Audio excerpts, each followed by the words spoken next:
Assalamualaikum warahmatullahi wabarakatuh. Alhamdulillah, nahmaduhu wa nasta'inuhu wa nastaghfiruhu wa natubu ilayh wa na'udzu billahi min shururi anfusina wa sayyiati a'malina. May yahdihillahu fala mudilla lahu wa man yudlil fala hadiya lahu. Asyhadu an la ilaha illallah wahdahu la syarika lahu wa asyhadu anna nabiyyana Muhammadan abduhu wa rasuluh. Allahumma shalli wa sallim wa barik ala nabiyyina wa habibina wa imamina sayyidil awwalin wal akhirin imamil muttaqin nabiyyina Muhammadin wa ala alihi at-tahirin wat tayyibin wa man tabi'ahum bi ihsan ila yaumiddin. Tsumma amma ba'du. Allahumma inna nas'aluka ilman nafi'a wa rizqan thayyiba wa amalan mutaqabbala. Allahumma inna nas'aluka al-huda wat tuqa wal afafa wal ghina.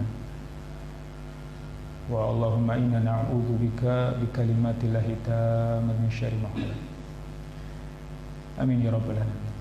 Alhamdulillah jemaah rahimakumullah, di Sabtu ba'da subuh ini kembali Allah Subhanahu wa taala mempertemukan kita semua dalam keadaan iman dan Islam, dalam keadaan sehat walafiat. Alhamdulillah, nikmat yang besar ini patut dan wajib kita syukuri, kita jaga dan kita tingkatkan sampai kita menghadap Allah Subhanahu wa taala. Jamaah rahimani rahimakumullah, masyayikh kiram wal fudhala wa ikhwati kiram, pada pembahasan kita pada pagi hari ini masih kita merujuk pada kitab Al-Wajiz fi Fiqh Sunnah wal Kitabil Aziz, pembahasan salat jamaah. Namun sebelum itu ada beberapa hal yang ingin kita sampaikan berkaitan dengan kondisi saat ini yang hubungannya dengan pembahasan kita yang sudah beberapa pertemuan kita bahas, yaitu berkaitan dengan sholat dan sholat berjamaah. Pertama, bahwa kita semua merasakan bahwa di mana-mana, mungkin secara khusus di lingkungan kita ini, kita merasakan kekhawatiran, kehaya, artinya rasa takut mungkin keluar dan seterusnya untuk bermuamalah dan seterusnya karena adanya wabah ini. Itu perkara yang tabiat. Ini perkara yang tabiat, yang naluri. Setiap kita pasti yang memiliki fitrah pasti akan berhati-hati. Nah, dan ini musibah yang Allah Subhanahu wa taala ujikan kepada kita semua. Dan orang-orang terdahulu musibahnya pun lebih besar dari kita. Orang-orang sebelum kita ujiannya pun lebih berat dari kita. Yang artinya ujian itu adalah tabiatul hayat, sudah menjadi tabiat kehidupan kita ini. Kehidupan di dunia pastilah akan ada ujian. Namun begini, kita ingin menyampaikan bahwa setiap ujian yang Allah berikan kepada hamba, kepada kita semua, ada aturan, ada protokol agar ujian tersebut segera diangkat oleh Allah Subhanahu wa taala. Kalau sekarang kita menggunakan protokol kesehatan agar kita terhindar atau tidak terkena wabah ini, di sana ada protokol agar Allah Subhanahu wa taala mengangkat atau menyelesaikan musibah tersebut. Apa protokol syariat itu? Kalau kita buka lembaran-lembaran ayat suci Al-Quran, ternyata tidak lain protokolnya adalah kita kembali kepada Allah Subhanahu wa taala. Kalau kita lihat dan kita perhatikan firman Allah Subhanahu wa taala dalam surah Al-Baqarah, dan ayat ini diulang, ya artinya ayat ini hampir sama bunyinya. Yang pertama Allah berfirman, wasta'inu bis-sabri was-shalah wa innaha lakabiratun illa 'alal khashiin.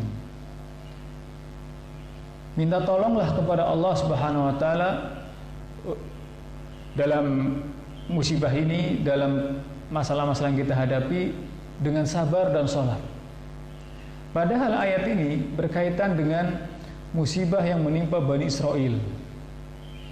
Bani Israel dahulu ditimpa oleh Allah SWT dengan ujian yang sangat berat, bahkan bertubi-tubi, bahkan dalam waktu yang panjang. Namun protokolnya agar musibah itu selesai, Allah katakan wasta'inu bisabri wassalah. Itu protokol syariatnya. Kemudian dalam ayat yang lainnya, masih dalam surah Al-Baqarah, mungkin kita hafal semua, Allah mengatakan ya ayyuhalladzina amanu ista'inu bisabri wassalah innallaha ma'as sabirin. Itulah jamaah rahimakumullah. Kalau kita menjalankan protokol kesehatan kita yang dianjurkan, yang disarankan oleh ahlinya,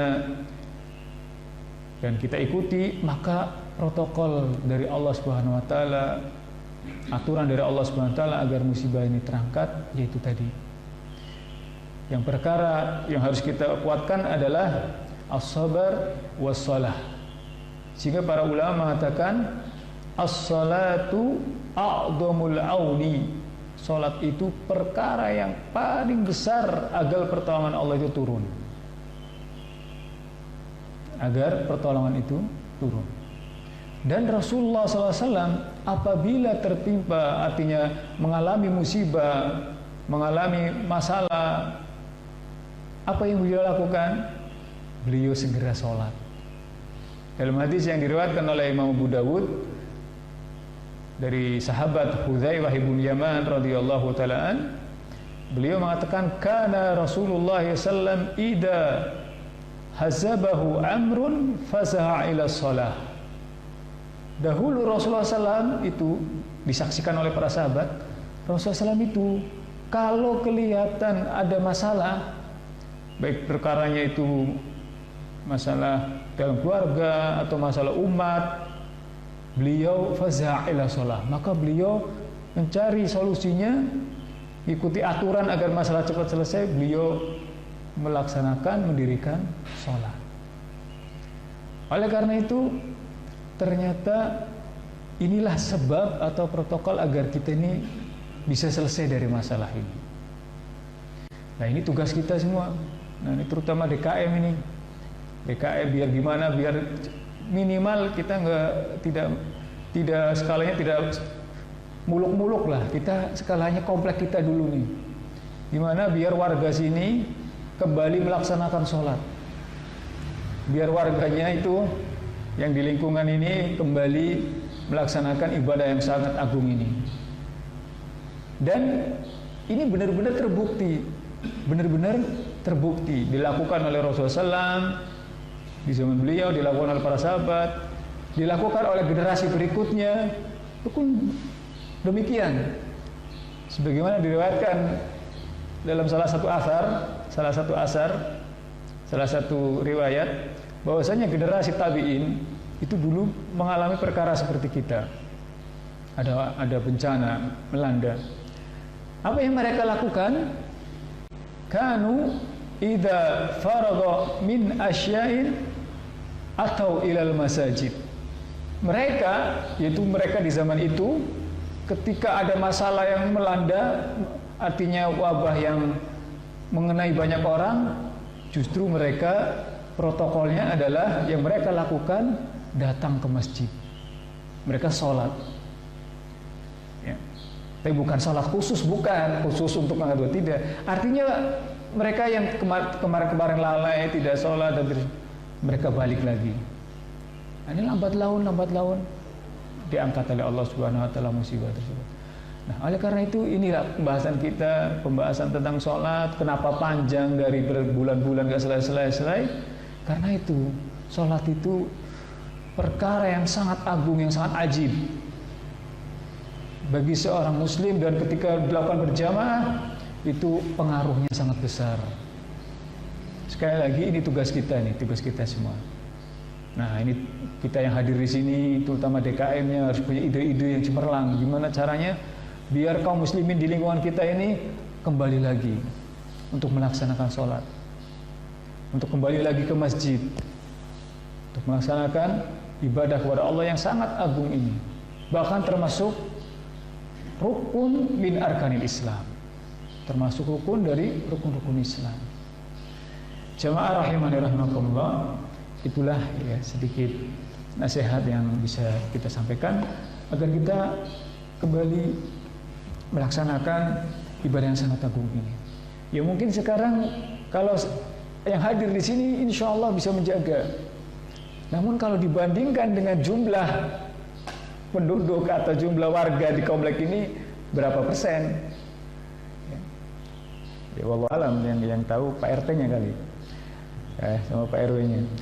Dari sekian banyak warga di sini yang ke masjid sama yang tidak ke masjid, banyak yang ke masjid ya Pak. Benar-benar banyak yang ke masjid. Jadi itulah jamaah, inilah yang membuat akhirnya wabah ini, bencana ini yang tadinya mau selesai malah semakin luas lagi. Ini solusi protokol syariat. Nah, kalau kita protokol kesehatan aja kita sabar mengamalkan, subhanallah, kemana-mana pakai masker, kemana-mana pakai hand sanitizer itu dan seterusnya misal itu. Ya kita, kenapa protokol syariat yang sudah terbukti dari dulu, dari umat-umat terdahulu bahkan sudah terbukti bisa menyelesaikan masalah ini, kenapa kita nggak melaksanakannya? Kita coba, kita kerahkan, kita sosialisasikan, kita iklankan, ya. Apalagi ini termasuk ibadah yang sangat agung. Mudah-mudahan nanti pertanyaannya bukan masalah itu ya. Pertanyaan kita nanti kita akan bahas masalah sholat berjamaah. Kita masuk ke, silahkan yang bawa kitabnya, kitab Al-Wajiznya. Sekali lagi pembahasan kita fikih yang berdasarkan atau yang berlandasan merujuk pada kitab Al-Wajiz. Artinya kitab yang paling ringkas dari kitab-kitab fikih yang ada. Nah itu paling ringkas segitu tuh Pak Salim. Itu paling ringkas. Makanya diberi judul Al-Wajiz, ringkasan. Bahwa kemana sudah berat banget. Dan sekali lagi pembahasan fikih, subhanallah, saya nasihatkan untuk pribadi dan untuk semuanya, hati-hatilah dalam membahas fikih. Makanya saya jujur aja, kalau bahas akidah saya lebih mudah. Akidah, tafsir, mending. Tapi kalau fikih ini subhanallah, harus nyiapin materi itu kurang lebih berhari-hari. Harus melihat beberapa kitab para ulama. Karena pembahasan fikih ini luas sekali, luar biasa. Ya, kalau kita belum betul-betul mutkin dalam satu qaul ulama, kemudian mengetahui perbandingannya, sebaiknya kita jangan bikin muhadarah fikih dulu deh. Karena khawatirnya kalau kita hanya satu qaul, satu pendapat saja, kemudian kita kekeh dalam pendapat itu, repot nanti di masyarakat. Repot di masyarakat. Kita yang repot, jamaah juga repot. Oleh karena itu, pembahasan fikih ini harus betul-betul mengetahui berbagai aqwalul ulama. Harus mengetahui berbagai madzhab. Kemudian kita sesuaikan dengan kondisi jumhur di masyarakat. Artinya ulama yang dipegang oleh masyarakat mayoritas arahnya kemana, dan kita harus mengetahui itu. Karena banyak ketika kita hanya mengetahui satu qaul, kemudian kita bikin pengajian, ustadznya nyampaikan satu qaul lempeng-lempeng aja gitu, akhirnya berdampak pada benturan sana sini, singgungan sana sini yang tidak bisa, yang padahal itu dalam masalah ini luas gitu loh. Dalam masalah ini sebenarnya qaul ini bisa dipakai. Nah, oleh karena itu, maaf dari tadi kayak ngantuk banget ya. Karena nyiapin materi fikih itu panjang. Kita harus melihat berbagai macam kitab ulama, harus lihat dan seterusnya. Nah ini baru ringkasan Al-Wajiz. Dan pembahasan kita pada pagi hari ini, kita akan membahas tentang man jaa wa qad faraghal imam. Ketika kita niat sholat berjamaah, kita ini sudah tahu nih, sholat berjamaah itu utamanya besar. Sholat berjamaah itu termasuk syiar Islam. Bahkan Bagian ulama mengatakan sholat jamaah itu fardu ain. Fardu ain. Jadi setiap yang balik, yang tamyiz itu harus melaksanakan. Kecuali ada udzur. Nah, kemarin udzur ini dibahas panjang, banyak sekali. Ya, tidak terbatas hanya hujan, sakit. Kemudian apa lagi? Hujan, sakit. Banyak sekali kemarin udzur-udzur. Seperti ya makanan yang sudah disediakan dan seterusnya. Artinya khilaf dalam masalah hukum tersebut. Nah, setelah kita hadir, kita paham betapa pentingnya, kemudian kita datang ke masjid, ternyata sampai di masjid imam sudah salam. Karena tadi kita ini pas adzan ya sedikit masih rapi-rapi. Pas qomat baru jalan. Di jalan ketemu teman, ngobrol bentar. Pas sampai ke masjid ternyata imam sudah salam. Tapi niatnya dia memang udah mau sholat jamaah. Bagaimana yang seperti ini? Maka innamal a'malu binniyat. Insyaallah tetap dapat sholat jamaah walaupun dia itu ketinggalan. Namun kalau dia memang dalam hati yang paling dalam dia ikhlas karena Allah, memang dia niati semangat ingin sholat jamaah, cuma ada penghalang-penghalang yang membuat dia itu tidak pas bersama imam, ketinggalan, maka Allah Subhanahu wa taala tetap akan memberikan pahala sholat berjamaah. Namun ingat, karena dia sudah niat dan sudah berusaha semaksimal mungkin. Namun karena ada penghalang-penghalangnya, dia terlambat sholat berjamaah.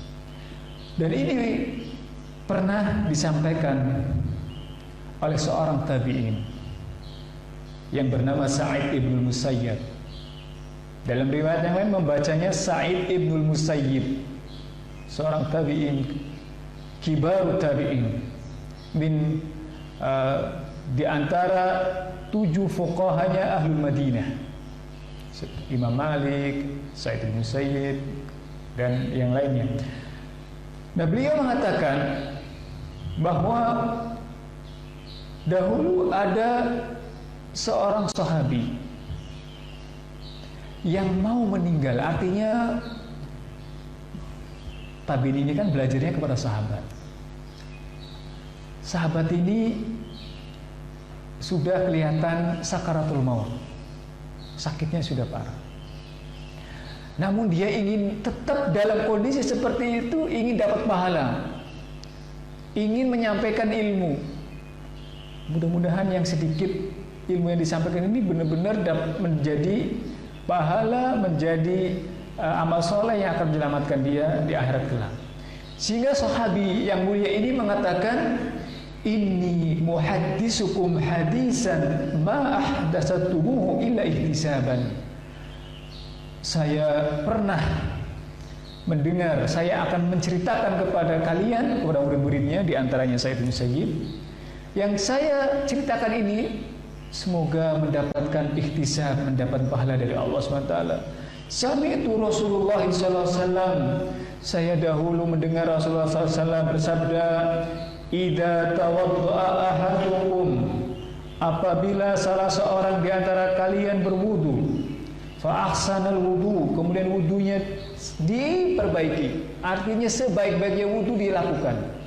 Karena ingat, wudu ada rukun, ada wajibul wudu, ada sunan wudu. Nah, yang dia lakukan di rumah, dia sunnah-sunnahnya dikerjakan semua. Kemudian apa? Summa kharaja ila sholat, kemudian dia pergi untuk sholat, artinya wudunya di rumah. Wudunya itu sebelum datang ke masjid. Lam yarfa' qadamahu al-yumna illa kataballahu azza wa jalla lahu hasanah. Tidaklah dia keluar rumah kemudian langkah kaki yang dia ayunkan yang pertama dari kaki kanannya, kecuali Allah akan tulis baginya kebaikan. Walam yata' qadamahu al-yusra illa hatallahu azza wa jalla anhu sayyi'atan. Dan tidaklah langkah kaki yang kiri dia ayunkan kemudian menempel tanah, kecuali Allah akan hapus kesalahannya. Falyaqarrib ahadukum aw liyub'id. Baik orang itu dekat rumahnya dari masjid maupun yang jauh. Fa in atal masjida fa shalla fil jamaah ghufira lahu.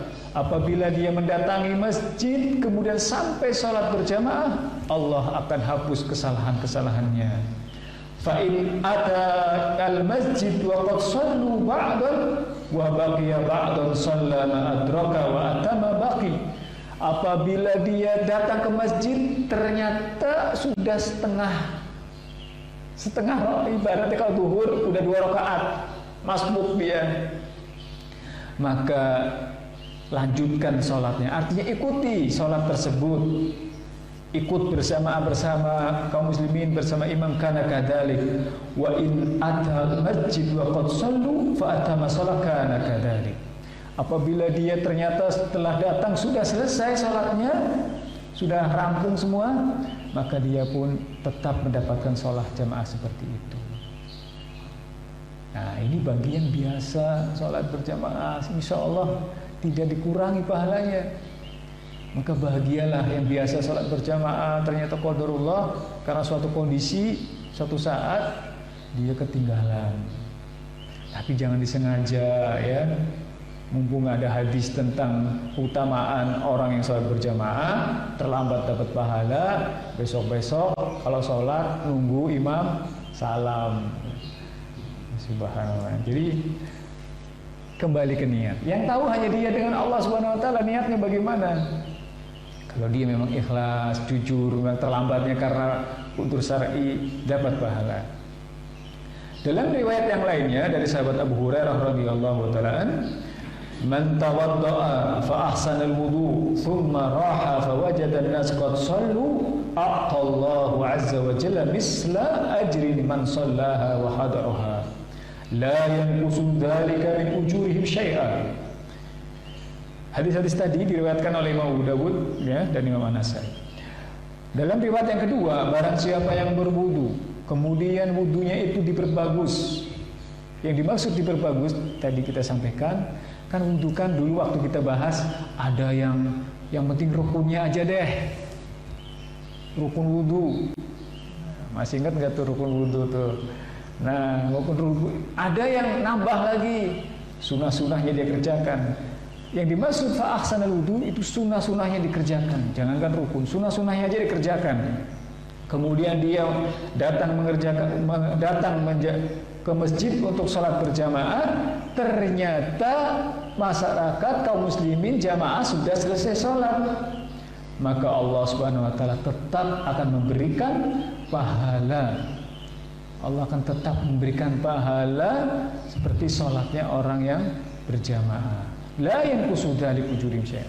Allah tidak akan kurangi pahala tersebut sedikit pun. Nah, inilah kebahagiaan, keutamaan orang yang terbiasa melaksanakan amal soleh, kemudian suatu saat luput, suatu saat terlambat, suatu saat ketinggalan, maka Allah Subhanahu wa taala akan tetap memberikan pahala ya, yang sempurna. Kemudian permasalahan atau pembahasan kita yang kedua, al-dukhulu ma'al imam ala ayyi halin kana. Pembahasan kita bagaimana ketika kita masuk kemudian di masjid imam sedang ruku, imam sedang sujud, atau sedikit lagi imam mau bangkit dari ruku, apa kita langsung nunggu aja biar gampang gitu?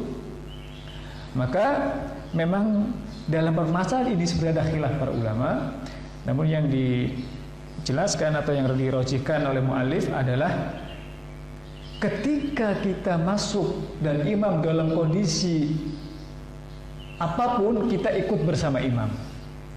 Imam sedang ruku, kita ikut ruku. Tapi jangan lupa kita buka terlebih dahulu dengan takbiratul ihram. Ingat sabda Rasulullah SAW, miftahus shalah at-tahur, miftahus shalah at-takbir. Kunci dari dibukanya sholat adalah takbir. Maka kita takbir dulu. takbir dulu, takbiratul ihram. Ketika lihat imam sedang ruku, kita langsung ruku. Kenapa? Karena inilah yang disampaikan oleh Rasulullah SAW. Idza ata ahadukum as-shalah wal imamu ala halin falyasna' kama yasna'ul imam.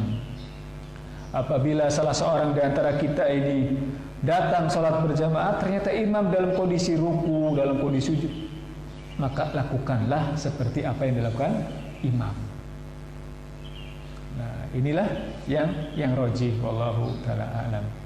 Lalu bagaimana Ustaz kalau sebagian saudara kita malah kita sudah ikutin imam, yang satunya nungguin aja biar imam berdiri dulu, tanggung juga, lagian saya nggak dapat 1 rakaat. Nah, namun yang seperti ini kurang tepat. Yang rajih adalah kita ikuti kondisi atau yang dilakukan oleh imam. Berdasarkan riwayat atau hadis Nabi SAW tadi, idza ata ahadukumus shalah wal imamu ala hal falyasna' kama yasna'ul imam. Apabila salah seorang di antara kita melihat atau datang ke masjid, imam sedang dalam kondisi apapun, kita ikuti. Tapi jangan lupa takbiratul ihram. Tentunya niat juga maksudnya ya. Kemudian pembahasan yang kedua adalah pembahasan tentang mata yu'taddu bi raka'ah. Kapan seseorang itu dinilai mendapatkan 1 rakaat? Ya, apa ketika imam sedang ruku, apa imam ketika sujud, bagaimana? Intinya ketika dia terlambat masuk bersama imam, dia sudah dapat rakaat tersebut kapan? Maka pembahasan ini, dan ini hampir qaul jumhur. Memang ada ulama yang menyelisihinya seperti Imam As-Subki rahimahullahu taala. Beliau mengatakan kalau orang masuk sholat berjamaah mendapat 1 rakaat ketika imam sebelum ruku. Sebelum ruku dia dapat, itu baru dapat 1 rakaat. Tapi kalau imam sudah ruku, dia nggak dapat 1 rakaat. Namun yang sekali lagi, ini pendapat jumhur, yang benar adalah ketika kita mendapati ruku bersama imam, ya, bagaimana kata Rasulullah SAW, idza ji'tum ila shalah wa nahnu sujud fasjudu wa la ta'duha syai'an wa man adraka raka'ah faqad adraka shalah. Barang siapa yang menjumpai imam sedang ruku, kemudian kita ikut dan kita bisa baca dalam ruku tersebut minimal rukunnya subhana rabbil azim 1 kali saja, maka kita dapat satu rakaat. Wa man adraka raka'ah faqad adraka shalah. Barang siapa yang melakukan sedang ruku, maka kita dapat salat. Dan inilah yang dikuatkan oleh beliau sini al-muallif. Jadi kita sekali lagi ketika sholat berjamaah imam sedang sujud, kita ikut sujud, tapi kita tidak dapat 1 rakaat. Tapi kalau imam sedang ruku, kemudian kita dapat rukunya, ya, kita ikutin imam, kita takbir, kita ikutin imam, nah kita dapat satu rakaat. Dan ini sekali lagi yang kami ketahui ini pendapat jumhur. Dan Imam Bukhari rahimahullah punya kitab khusus dalam masalah ini. Bahwasanya ya man adraka shalah, man adraka raka'ah, adraka shalah. Nah, barang siapa yang menjumpai rukunya bersama imam, maka dia mendapatkan satu rakaat. Wallahu taala alam. Lalu bagaimana man raka'a duna shaff? Nah, ini ada pembahasan barang siapa kalau seandainya ada kondisi atau keadaan di antara kita ketika imam sedang ruku, kita masih di pintu tuh. Gimana sih ya? Padahal kita pengen dapat, apa kita di pintu Allahu Akbar kemudian kita ruku sambil jalan nempel sama makmum di sampingnya? Atau kita santai saja, biarlah saya ketinggalan 1 rakaat, ya? Maka yang rajih adalah ketika imam sedang ruku dan kita belum rapi, artinya kita masih di depan pintu masjid, atau kita ya belum nempel dengan jamaah, belum satu shaf, maka yang rajih adalah kita nempel dengan shaf dulu. Artinya kita gabung dengan jamaah yang lain dulu. Karena apa? Karena ini pernah terjadi di zaman Rasulullah SAW. Salah seorang sahabat yang bernama Abu Bakrah, annahu intaha ila Nabi sallallahu wa huwa raqi, faraqa'a qabla an yusalli ila shaf, fadzakara dzalika lin Nabi sallallahu alaihi wasallam faqala zadaqallahu hirsan wa la ta'ud. Dahulu Abu Bakrah itu pernah sholat berjamaah, kemudian imam sedang ruku, tapi beliau ini masih agak jauh, belum nempel, belum masuk ke shaf. Akhirnya beliau ngejar, ruku dia dari sana, sambil ruku dia dekat gitu. Maka terdengar suaranya, terdengar suara kakinya. Ya, suara kaki orang yang ruku tapi jalan itu kan kedengeran. Kemudian seperti orang tergesa-gesa gitu. Maka diceritakanlah kepada Rasulullah SAW apa yang terjadi. Maka kata Nabi SAW, zadaqallahu hirsan, semoga Allah menambahkan anda semangat. Wala ta'ud, namun jangan diulangi lagi ya kayak gitu. Kenapa kalau diulangi lagi? Ya, ganggu orang. Apalagi yang di samping yang lihat, ya, di samping yang lihat, oh, ada orang ruku dari belakang, ternyata di sampingnya, kaget dia itu, ya disangkain ada kejadian apa gitu kan. Jadi kita ahsannya, afdolnya, ketika imam sedang ruku dan kita belum masuk ke shaf, kita masuk shaf dulu. Jangan ruku ketika di luar shaf.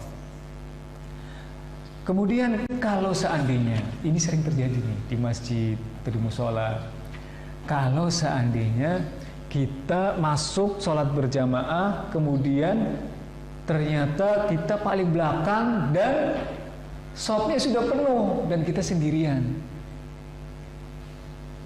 apakah kita ngambil teman satunya, kita suruh ikutin kita? Apa kita tetap di belakang sendirian, nggak ada temennya gitu?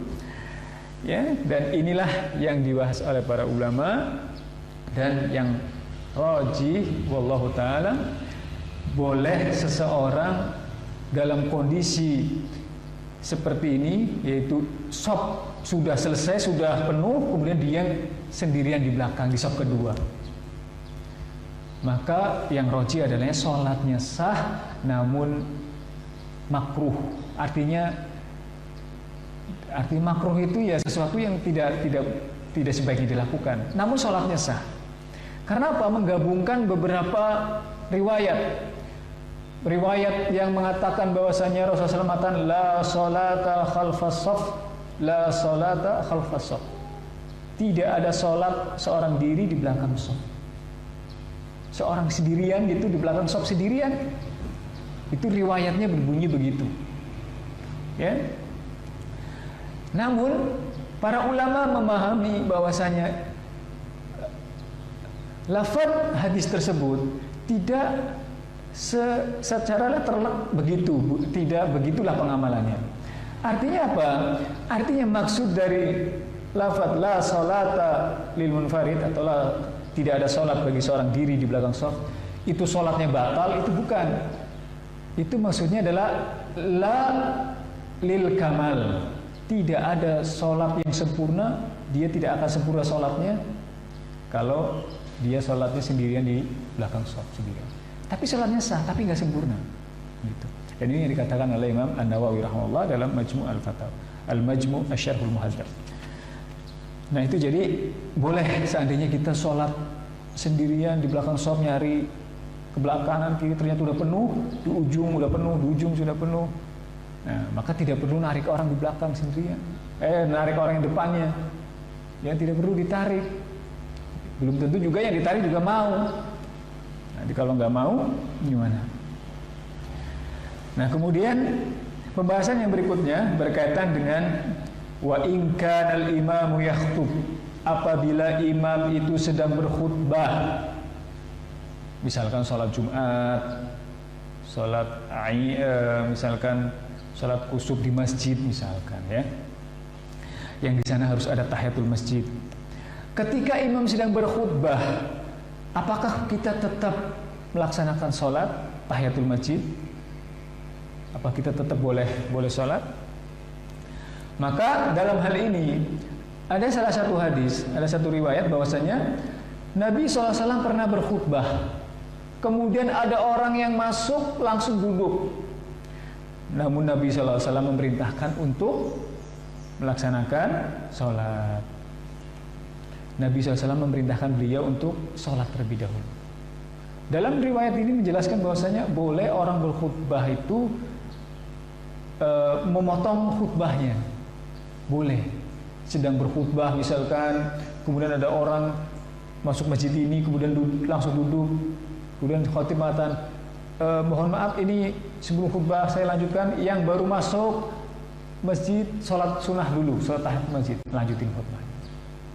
Walaupun jarang yang seperti ini, aneh juga kan? Ya, emang MC apa gitu. Jadi namun sebenarnya dibenarkan yang seperti itu. Bahkan riwayat-riwayat dari para sahabat seperti Umar bin Khattab itu bahkan lebih dari itu, ya, lebih dari itu. Nah, ini berdasarkan riwayat bahwasanya ja'a rajulun wan Nabi sallallahu alaihi wasallam yakhutub an-nasu yaumul jum'ah faqala as-salaita ya fulan qala la qala faqum farqa. Dahulu Nabi SAW pernah berkhutbah dan ada seseorang yang masuk ke masjid pada hari Jumat, kemudian orang itu duduk. Kemudian Rasulullah SAW mengatakan, as-salait, apakah engkau sudah sholat? Maksudnya tahiyatul masjid. Beliau mengatakan belum. Maka beliau pun menyuruh orang ini berdiri, farka, sholatlah. Nah, ini menunjukkan bahwasanya ketika kita menjumpai imam sedang khutbah, kemudian kita masuk masjid, kita tetap melaksanakan sholat. Pertanyaannya kan khutbah rukun, wajib, harus kita dengarkan. Nah, karena ada istisna, ada pengecualian. Pengecualiannya dari hadis tersebut, ya. Kemudian pembahasan yang berikutnya, kemarin ini sudah pernah kita singgung, pembahasan idza uqimatis shalah fala sholata illal maktubah. Tidak ada sholat ketika sudah dikumandangkan sudah dikumandangkan qomat, ya. Kemudian pembahasan berikut ma yu'maru bihil imam minat takhfif. Ketika sholat berjamaah hendaknya seorang imam mengetahui kondisi makmum. Yang sepuh-sepuh, lihat kita lagi semangat, kita masih muda, masih seger, hafalan juga lagi sedang kita tes, ya, kita sedang hafalan nih, ikut halaqah tahfidz, ikut tahfidz online, tahfidz ini, hafalan juz 30, alhamdulillah, ditunjuk jadi imam sekalian buat ngetes hafalan, ya, tes hafalan. Rakaat pertama an-naba sama an-nazi'ah, rakaat kedua abasa sama at-takwir. Ingat, subhanallah, betul ini bagus, tapi hendaknya seorang imam mengetahui kondisi jamaah. Kenapa? Nabi SAW mengatakan, idza shalla ahadukum linnas falyukhaffif. Apabila salah seorang kalian mengimami manusia, artinya mengimami kaum muslimin, maka ringankanlah. Fa inna fihim ad-dha'if, karena sesungguhnya dalam salat jamaah itu kondisinya enggak sama. Ada yang lemah orangnya, ada yang udah sepuh, ada yang mungkin lagi kurang sehat, lagi encok, lagi pegel, kalau berdiri kakinya gemeteran misalkan. Ya, karena di sana ada orang lemah, wal sakim, ada orang yang sakit, wal kabir, ada orang yang sepuh. Fa in shalla li nafsi falyatul masya. Namun kalau sholat sendirian, monggo silakan, mau panjang 1 jam monggo silakan, belum untuk sendirian kok. Tapi kalau sholat jamaah, lihatlah kanan kiri. Makanya inilah faedahnya kenapa kalau kita mau sholat jamaah, imam lihat makmum, imam lihat makmum kondisinya. Ya, kalau udah terbiasa, kalau sekarang udah terbiasa ya, nggak usah dilihat, paling yang jamaahnya dia juga. Paling mbah ini, pak itu. Artinya biasa dahulu Rasulullah itu begitu, lihat jamaahnya. Kemudian beliau mengatakan sawu suhufakum, itu arahan-arahan seperti itu. Intinya imam tuh harus tahu kondisi jamaah. Yang sepuhnya, yang sudah lagi kurang sehatnya, perhatikan. Kemudian italatul imam rakatul ula. Pembahasan tentang ketika sholat berjamaah, hendaknya imam itu rakaat pertama dengan rakaat kedua panjangnya dibedakan. Dan tidak sepatutnya seorang imam memperpanjang rakaat kedua sedangkan rakaat pertama pendek. Kembali, yang rajih, yang mengikuti sunnah kata Nabi SAW itu adalah rakaat pertama lebih panjang dari rakaat kedua. Ya katakanlah rakaat pertama asyam, rakaat kedua atin, gitulah kalau diukur dari ayat. Jadi tidak dibalik. Rakaat pertama asyam, rakaat kedua an-naba. Qadar panjangnya. Namun yang rajih yaitu tadi wa Rasulullah sallallahu fi raqatil ula mimma yatuluha. Nabi sallallahu itu kalau salat di rakaat pertama itu lebih panjang dari rakaat kedua. Kemudian pembahasan berikutnya, lah ini jamnya udah jam 12. Subhanallah. Oh begitu. Iya. Baik, ini insyaallah nanti ada sesi tanya jawab. Wujubu mutaba'atil imam wa hurmatil musabaqah. Pembahasan kita yang berikutnya, wajibnya mengikuti imam. Wajib mengikuti gerakan imam, bukan bacaan. Kalau bacaan mah, ya kan kita nggak tahu ketika sholat sir kita nggak tahu bacaan imam. Namun yang dimaksud adalah gerakan imam wajib diikuti dan diharamkan mendahului. Membarengi saja makruh. Kenapa? Karena Nabi SAW mengatakan innama ju'ilal imam liyutamma bih. Imam di depan, seseorang menjadi imam di depan itu untuk diikuti. Ya, fa idza kabbara fakabiru. Kalau imam bertakbir Allahu Akbar, selesai dari takbir kita ikut takbir. Ketika imam ruku, selesai dari ruku kita ikut ruku, makmum. Ketika imam sujud, selesai dari sujud, artinya sudah nempel sujudnya, kita baru sujud. Tidak mendahului, tidak membarengi. Bahkan ada peringatan dari Rasulullah SAW, beliau mengatakan, ama yakhsha ahadukum idza rafa'a ra'sa.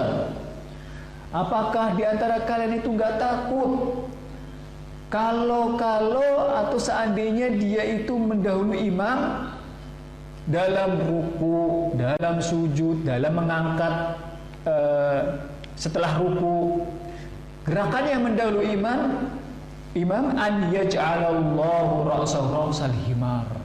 Ternyata ketika dia ngangkat kepalanya mendahului imam, ternyata dia sudah berubah wajahnya, sudah berubah rupanya seperti rupa himar, seperti rupa keledai. Allah ancaman. Au yaj'alallahu suratul himar, atau diserupakan dengan himar. Ini ancaman dari Rasulullah SAW. Makanya kalau sholat berjamaah ikuti adabnya. Kita jadi makmum ya udah ikutin imam. Dan ikutinya itu bagaimana? Ikutilah gerakan imam ketika imam sudah selesai melakukan itu. Contoh, misalkan ketika imam Allahu Akbar, selesai Allahu Akbar, kita langsung Allahu Akbar. Ketika imam sudah Allahu Akbar ruku, nah kita baru ikut ruku. Bukan ketika kita imam lagi mau ruku, kita ikut ruku. Ketika imam sudah sujud, sudah sampai, maka kita baru ikuti. Tidak dibarengi. Karena kebanyakan kaum muslimin itu apa? Pas imam lagi turun sujud, dia ikut turun bareng. Tapi yang dijelaskan para ulama, yang dimaksud innama ju'ilal imamu liyutamma bih, dijadikan imam itu panutan, itu gerakannya. Ketika sudah ruku baru kita ikut ruku, ketika sujud sudah nempel baru kita ikut sujud. Loh, kalau kayak gitu nanti telat dong saya juga. Enggak, insyaallah enggak telat. Ya, justru kita menjadi makmum yang baik. Ya, makmum yang baik. Karena ancamannya juga bahaya sekali. Apalagi kalau mendahului. Nah, kadang-kadang ini sering kita saksikan, ada jamaah kurang senang dengan imamnya, gak seret gitu dengan imamnya. Akhirnya dia itu Kalau tidak barengi, bahkan kadang mendahului imam. Nah, ini seperti itu, dan saya saksikan. Ya, karena dia gak suka dengan imam tersebut. Jadi ketika imam belum ruku, dia udah ruku duluan. Ketika imam belum angkat, dia udah angkat duluan. Subhanallah. Padahal Nabi mengatakan, ama yang syahadukum, tidakkah kalian takut kalau seandainya kalian mendahului gerakan imam seperti mengangkat kepala ketika ruku, setelah ruku, ternyata mendahului imam, Allah rubah wajahnya, Allah rubah rupanya menjadi rupa himar. Kemudian pembahasan berikutnya, pembahasan tentang siapa yang berhak menjadi imam. Nah ini kalau di sini kayaknya pantas semua ini. Apa diundi, apa gimana? Ya, maka yang berhak menjadi imam adalah kata Nabi SAW, aqra'uhum li kitabillah. Orang yang paling fasih terhadap kitabullah, tetap terhadap Al-Quran. Jadi bukan karena ini, mohon maaf, bukan karena status sosial, dia ketua PKN, dia ketua RT, dia ketua RW, atau dia orang yang pertama datang di komplek ini, bukan. Tapi kata Rasulullah, ya ummul qauma aqra'uhum li kitabillah. Yang mengimami suatu kaum, suatu masyarakat kaum muslimin adalah yang paling fasih, yang paling aqra', qiraahnya paling afdol, tahu betul tentang hukum-hukum Al-Quran, hukum-hukum tajwidnya, makhrij hurufnya, sifatnya, pokoknya hak-hak huruf dari A sampai Y dia tahu haknya. Baik sifat yang punya lawan maupun yang tidak punya lawan, dia tahu betul. Dan mungkin. Namun seandainya jamaahnya semuanya sama, lulusan dari Mahat Tahfidz semua nih. Fa in kanu fil qira'ati sawa fa'alamu bis-sunnah. Kalau seandainya jamaah yang hadir di sini ternyata lulusan dari Mahat Pondok atau lulusan tahfidz online, akhirnya qiraatnya sama mungkin semua, maka yang paling ngerti tentang sunnah-sunnah sholat, sunnah-sunnah terutama tentang sunnah-sunnah sholat, mana yang membatalkan sholat, mana yang makruh, mana yang rukun, yang wajib, yang sunan muakkad atau sunan hay'ah dan seterusnya. Fa in kanu sunai sawa fa aqdamuhum hijrah. Kalau seandainya ternyata sama semua, maka yang pertama kali hijrah dalam arti dari negeri kafir ke negeri muslim, atau hijrah dalam arti dia yang dulunya dia jauh dari Allah kemudian hijrah melaksanakan ketaatan. Fa in kanu fil hijrati sawa fa aqdamu silman. Barang kalau seandainya sama dalam hal ini juga, maka yang pertama masuk Islam. Wala yu'ammin rajulun fi sultani. Tidak sepantasnya dan tidak boleh seseorang menjadi imam di wilayah yang sudah ada pemimpinnya. Contoh, saya hadir di sini. Di sini sudah ada imam rawatib, sudah ada DKM, sudah ada yang jadi imam. Maka saya nggak boleh. Saya langsung nyelonong aja ke depan, ya. Kecuali kalau diizinkan, ya. Illa biizni, kecuali diizinkan. Termasuk kita ketika safar, ketika kita pulang kampung misalkan, di kampung ternyata mbah-mbah kita sholat berjamaah kayaknya, kayak enak banget suaranya, saya udah belajar sudah lama, kita langsung nyelonong di depan. Nah ini tidak dibenarkan. Kecuali diizinkan. Ketika diizinkan, dipersilakan, maka boleh dalam hal ini. Begitu juga ketika kita masuk atau berkunjung atau bertamu ke rumah teman, saudara, ketika kemudian sholat berjamaah di rumah misalkan, karena jauh, karena ada sesuatu perkara yang menghalangi sholat di masjid, di rumah, maka yang punya rumah inilah yang berhak jadi imam. Yang punya rumah ini, kecuali yang punya rumah mengizinkan. Ini pembahasan sholat ini panjang, memang banyak ya. Makanya dari dulu udah kelar-kelar ini ujungnya kemana gitu ya. Ujungnya ya kelihatan. Tapi sebelum sesi tanya jawab, satu pembahasan imamatus sobi. Bagaimana hukum imamnya orang atau anak yang belum balik, belum tamyiz. Misalnya suatu saat bisa jadi ada satu kondisi di masyarakat, misalnya kalau di sini nggak ada ya, tapi mungkin kita menjumpai atau kita ditanya di masyarakat ada bapak-bapak sudah balik tapi nggak ada yang mampu baca Al-Fatihah yang benar. Rukun-rukun sholat pun tidak tahu. Ternyata adanya anak kecil yang dari pondok atau dari halaqah tahfidz atau halaqah Al-Quran, dia yang paling bagus qiraahnya dan dia yang paling afdol. Ya, bagaimana kalau seandainya dia jadi imam, sah nggak sholatnya? Ya. Maka yang roji adalah sholatnya sah. Ya, yang roji sholatnya sah. Yang penting betul-betul tadi itu dia rukun-rukunnya tetap dijalankan.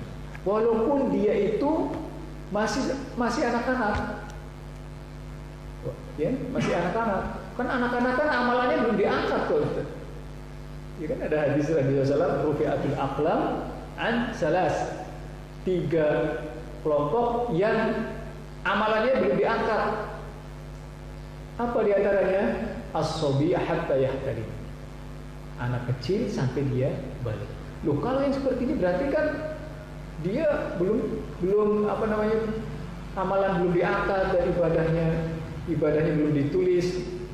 Maka kata para ulama, walaupun sebagian ulama berdalil dengan hadis itu, ingat ada hadis yang menjelaskan bahwa seorang sahabi ketika masih kecil yang bernama Amr ibn Salimah, dahulu itu beliau menjadi imam.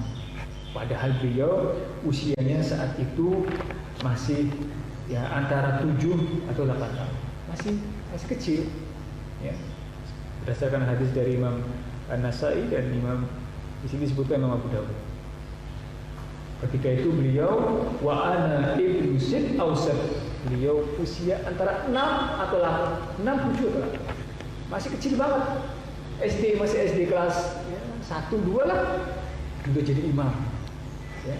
Oleh karena itu dari riwayat inilah para ulama berpegang bahwasanya seandainya ada anak kecil yang memenuhi syarat sholat, termasuk tadi qiraahnya dan seterusnya, jadi imam sah. Wallahu ta'ala a'lam bishawab. Baik, kita buka sesi tanya jawab untuk jamaah semua. Mungkin dari tadi ada yang ingin dipertanyakan, karena pembahasan ini sekali lagi satu kitab, yaitu kitab sholat ini banyak sekali pembahasan, permasalahannya banyak. Sehingga tidak heran kalau ada ulama yang khusus menulis kitabus sholat, pembahasan tentang sholat. Nanti kalau ada masalah-masalah sholat, jangan lupa buka kitabnya, ya. Baik, tafadhol silakan. Tafadhol. Nah.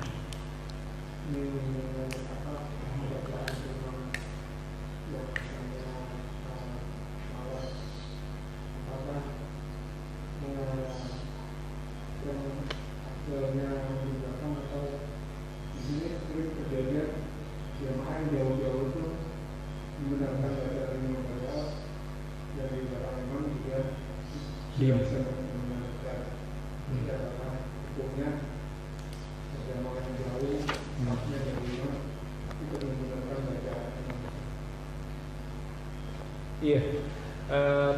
Pertama, bismillah, alhamdulillah wassalatu wassalamu ala rasulillah. Permasalahan ini kita berpegang dengan pendapat jumhur.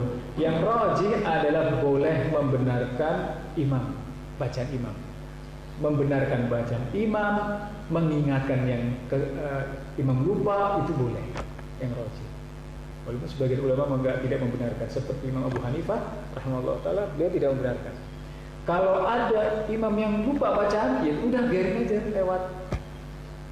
Nah, tapi yang rajih adalah dibenarkannya. Kita membenarkan ketika imam lupa, ketika imam salah bacaan, dibenarkan, itu boleh. Lalu adabnya bagaimana? Ya adabnya yang afdol yang di belakang imam.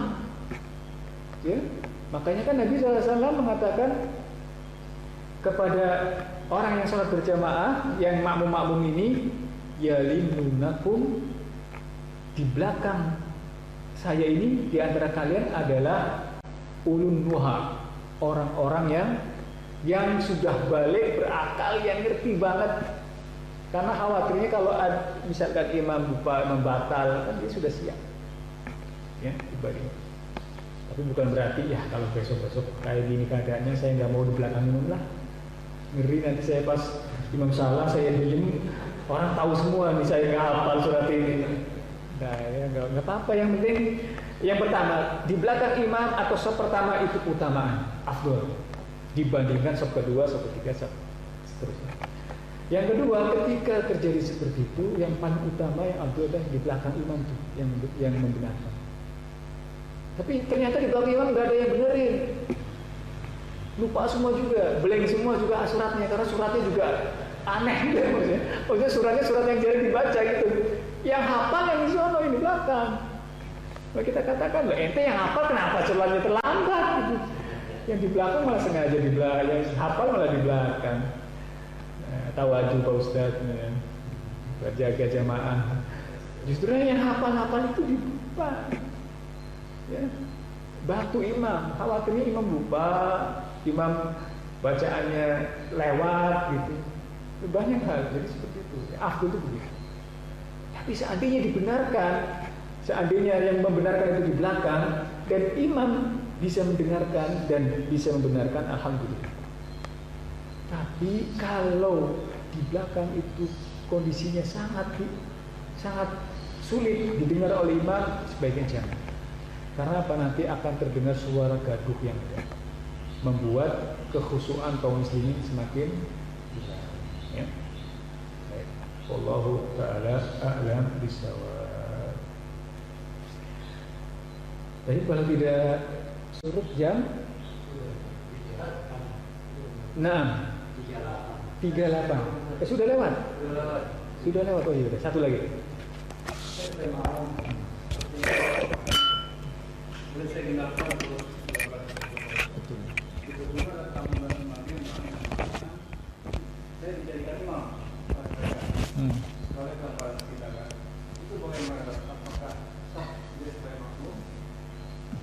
Iya.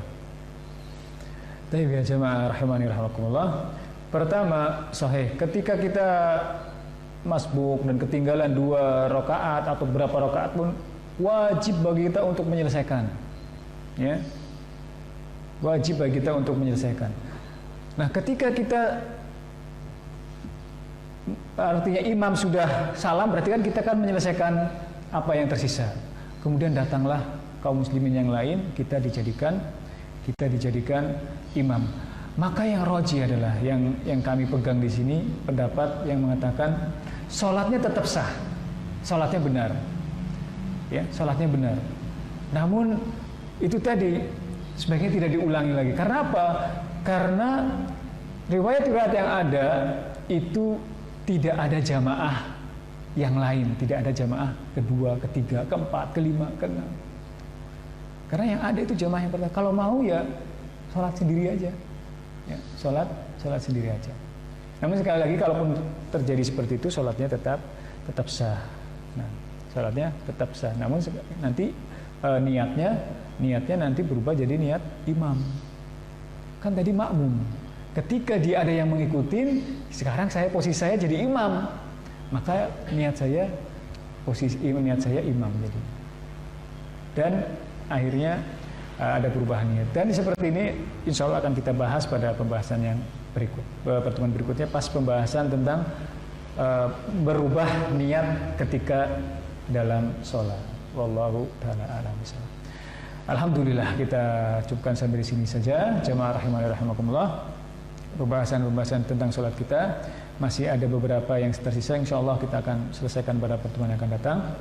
Dan kita mohon kepada Allah Subhanahu wa taala, semoga Allah senantiasa memberikan hidayah taufik kepada kita, istiqomah kepada kita, dan senantiasa menjaga kita semua dari berbagai macam penyakit, malapetaka, bahaya dan wabah yang sekarang menimpa kita.